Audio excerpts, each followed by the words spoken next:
कि प्रेशर जो दिया जाता है वो अभिभावकों को इस बात को सोचना चाहिए कि जब भी आप एक छोटा सा शब्द जब आप अपने बच्चों को कहते हो, जब वो अपने घर से स्कूल के लिए जाते हैं या कॉलेज के लिए जाते हैं या बाहर पढ़ाई करने के लिए जाते हैं, तो जब आप एक शब्द उनसे कहते हो कि मेरा नाम खराब मत करना है, ये शब्द तो बहुत छोटा होता है लेकिन बच्चों पे भार इसका बहुत बड़ा पड़ता है।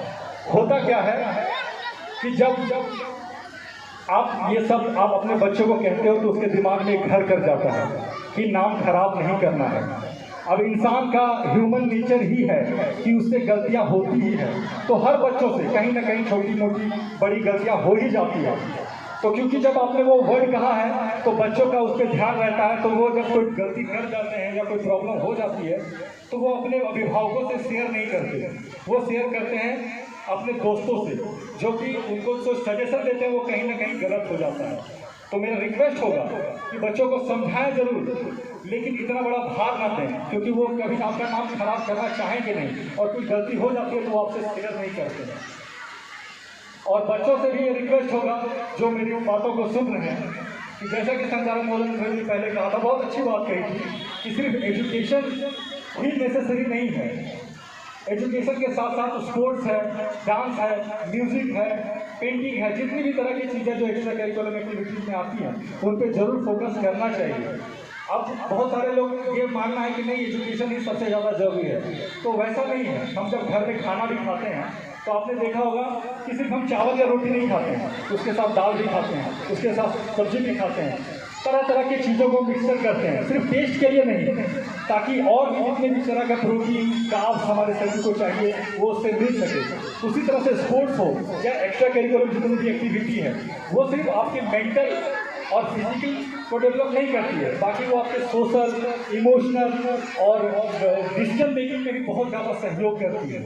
मैं एक छोटा सा कहानी बताना चाहूँगा कि बहुत सारे बच्चे को उनके परिवार वाले क्या कहते हैं कि बहुत कंफर्ट जोन में रखते हैं, सिर्फ आपको पढ़ना है, आपके रूम में एसी होगा, आपको एसी गाड़ी से छोड़ देंगे, क्लासरूम में एसी होगा, आपको किसी तरह का कोई तकलीफ नहीं होगा। इस तरह का फैसिलिटी कुछ फैमिली वाले देते हैं, और कुछ बच्चे भी होते हैं जो हर चीज़ में चिक चिक करते हैं कि मुझे ये प्रॉब्लम है, मुझे ये नहीं मिल रहा, ये नहीं मिल रहा। तो क्योंकि मेरा परिचय कृषि विभाग के कर्मचारी के द्वारा की गई है, तो मैं उसी से संबंधित एक छोटा सा स्टोरी बताना चाहूँगा कि एक बार एक किसान था।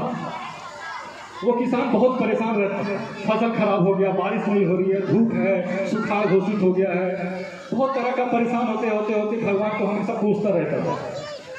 भगवान एक बार प्रकट हुए उसके पास और बोले कि तुम हमेशा इतना परेशान क्यों रहते हो? तब उसने कहा कि आपके पास इतना पावर है, लेकिन आप कभी बारिश नहीं देते हो, कभी धूप नहीं देते हो, कभी छाँव नहीं देते हो, जो फसल को चाहिए वो चीज़ देते नहीं हो।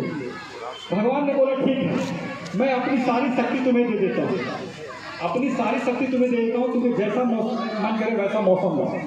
अब किसान बड़ा खुश हुआ, जब फसल को बारिश की जरूरत हो वो बारिश दे दे, जब फसल को धूप की गर्मी की जरूरत हो वो धूप दे दे। ये करते रहा पूरा, जब 3 महीने का जो पीरियड होता है धान की खेती का, वो अपने हिसाब से मौसम को चेंज करता गया। फसल भी देखने में बहुत खूबसूरत, लंबा हरा हरा पूरा हरा भरा उसका खेत भी हो गया। लेकिन ताज्जुब की बात तब हुई जब फसल काटने की बारी आई, तो वो लंबा हरा भरा फसल हुआ तो जरूर था, लेकिन उस जो धान का जो बाली होता है वो बिल्कुल खोखला था, उसके अंदर जो चावल होना चाहिए वो चावल हुआ ही नहीं।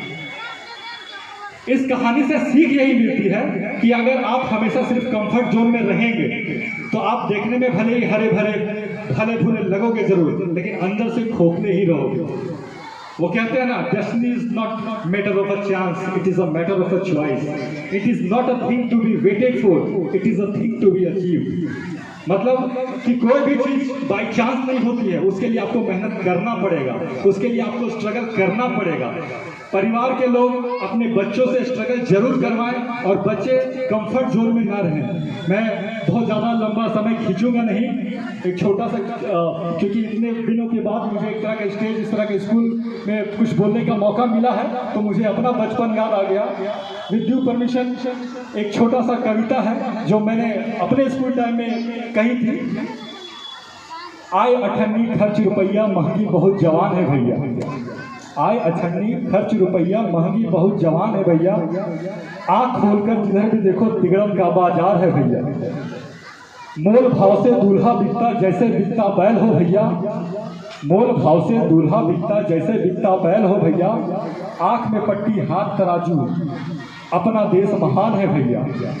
डिग्री चाहे जैसी ले लो अलग अलग सब रेट है भैया, डिग्री चाहे जैसी ले लो अलग अलग सब रेट है भैया। अपराधों और भ्रष्टाचार में आधा हाथ पुलिस का भैया, 100 में 99 बेईमान फिर भी अपना देश मान। जय हिंद जय भारत।